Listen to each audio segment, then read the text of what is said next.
welcome back to my channel. Our story for today is entitled The Hedgehog and the Broken Toy. In a nice suburban neighborhood, nestled between a rose bush and an old oak tree, sat a little wooden hutch.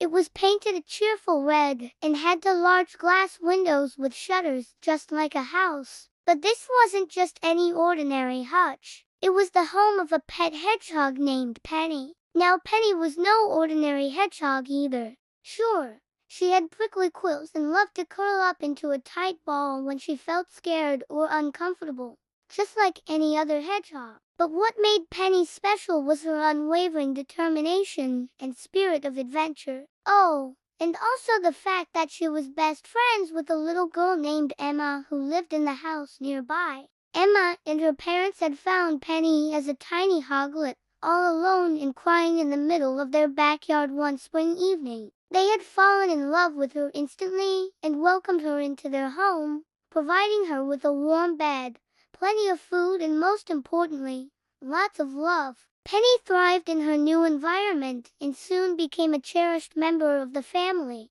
She would spend her days exploring her hutch, snuffling around in her bedding, or basking in the sunbeam that poured through one of her windows. But her favorite thing in the whole wide world was a small, slightly worn stuffed mouse that had belonged to Emma when she was a baby. It wasn't much to look at, really. Just a tiny gray mouse with rosy cheeks and big, shiny black eyes. But to Penny, it was the most treasured possession she could ever imagine. She carried it everywhere she went, sleeping with it, eating next to it, and even taking it with her when she played. To Penny, that little mouse wasn't just a toy. It was comfort, safety, and love all wrapped up in a tiny, soft package. One day, while Emma was playing in the garden, a sudden gust of wind blew the mouse right over the fence and into the neighbor's yard. Penny, who had been dozing in her hutch, woke up and noticed it was missing. She frantically searched for it,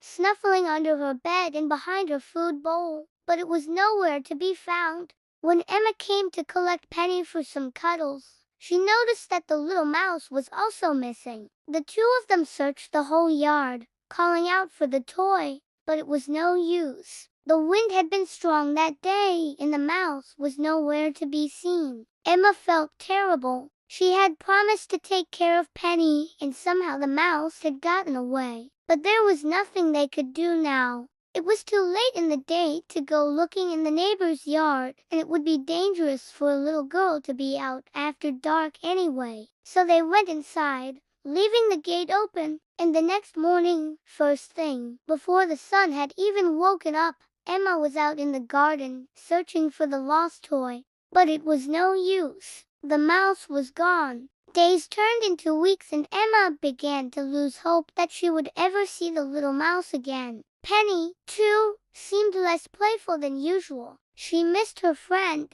Then one afternoon, just as Emma was about to give up, she noticed something. Penny was scratching at the fence, just at the spot where she had lost the mouse. Curious, Emma climbed up onto the other side and looked over, and there it was, the lost mouse, all tangled up in some weeds. It was torn and dirty, but otherwise okay. Emma carefully freed the mouse from its leafy prison and held it up in the air. She couldn't believe it. After all these weeks, it was still in good shape. She took it back to Penny and placed it gently in her hutch. At first, Penny sniffed it cautiously, but when she realized it was the familiar smell of lavender and sunshine, she began to purr. She curled up around the mouse, burying her little nose in its soft fur. Emma watched, a wide grin on her face. She had never seen Penny so happy. From that day forward, Emma never let the mouse out of her sight. She knew how much joy it brought to her little friend and promised to treasure it always. And so, the little girl and the hedgehog continued to live happily ever after, their bond strengthened by their love for each other and a small, slightly worn stuffed mouse. And that's the story of the hedgehog and the broken toy. If you like this story and want more, I will really appreciate if you share, like, and subscribe. See you again next time.